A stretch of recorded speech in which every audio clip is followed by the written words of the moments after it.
Bonjour à tous, aujourd'hui nous allons parler d'un sujet assez demandé qui est comment devenir riche. En effet, nous savons qu'il y a plein de sgoulottes pour devenir riche et aujourd'hui nous avons vu dans la Gemara, dans Yoma Kavvav Amud Aleph, une de ces goulottes pour devenir riche qui est les kétoret, les encens.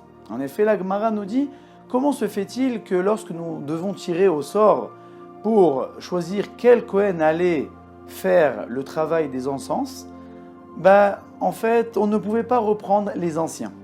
Et la Gemara nous dit que, étant donné que les ktoret enrichis, les encens enrichissaient, alors il suffisait de les avoir fait une seule fois, et donc ce n'est pas la peine de revenir les faire. Petite parenthèse, de là est venue aussi la coutume que dans certaines familles, on ne choisit pas la même personne pour faire plusieurs fois le sandak à une brit mila, puisque certains allusionnent le sandak à la ktoret. De la même manière que la ktoret enrichissait, le sandak aussi enrichit.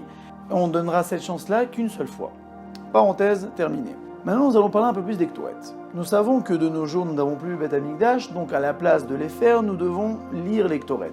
Le Zohar s'épand sur l'importance et tous les bienfaits qu'amène cette lecture-là des ktoret. Si bien que le Zohar nous dit que si nous savions quelle valeur a chaque mot des ktoret, alors nous les aurions pris et fait des couronnes d'or à mettre sur nos têtes. Ça enlève les mauvais esprits, ça enlève les épidémies, ça amène la richesse. Mais il ne suffit pas que simplement de lire, il faut aussi les étudier, comprendre ce qu'on dit. Puisque étant donné que les ktoret, en fait, étaient la avoda la plus appréciée d'Akadosh Baruch Hu, c'est ça qui lui faisait du nachat, du plaisir. Pourquoi ? Puisqu'en fait, les ktoret étaient une avoda qui était 100% spirituelle, puisque c'était une odeur. Ce n'est pas comme un korban où il y avait du sang, qu'on devait asperger du sang qui était de la matière. C'était uniquement de l'odeur, donc c'était la chose qui était la plus proche d'Akadosh Baruch Hu, et surtout qu'elle était effectuée dans l'endroit le plus saint du Beth Amikdash, qui était le Echal. Étant donné que cette avoda était l'avoda la plus précieuse aux yeux d'Akadosh Baruch Hu, donc c'était celle qui pouvait amener le plus de bracha, donc c'est pour ça que c'était une sgoula pour la richesse. Certains disent qu'il est bien de lire les ktoret sur un clave, sur un parchemin, et écrit de la même manière qu'il est écrit dans la Torah. D'autres disent qu'il faut aussi énumérer les ktoret sur les doigts, comme le dit le Ben Ishraï, pour pouvoir accompagner la lecture d'action, afin que la sgoula marche un peu mieux, afin d'amener encore plus de bracha.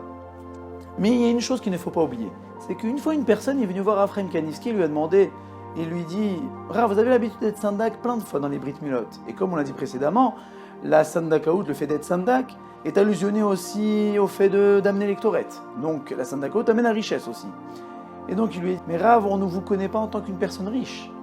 Comment se fait-il » Et là le Rav lui répondit, lui dit « Mais tu crois que je ne suis pas riche ? Regarde, j'ai éduqué des enfants. Mes enfants sont bien. Ils sont dans le Derech HaTorah. Qui mieux que moi ? Il ne faut pas oublier que la richesse n'est pas forcément quelque chose de matériel, c'est aussi un bien-être. Comme dit Pirkei Avot, Ezeu Hashir, Asamer Bechelko, qui est le riche et celui qui est content de son sort. Donc une personne qui est contente de tout ce qu'il a, qu'est-ce qu'il pourrait rêver de mieux ?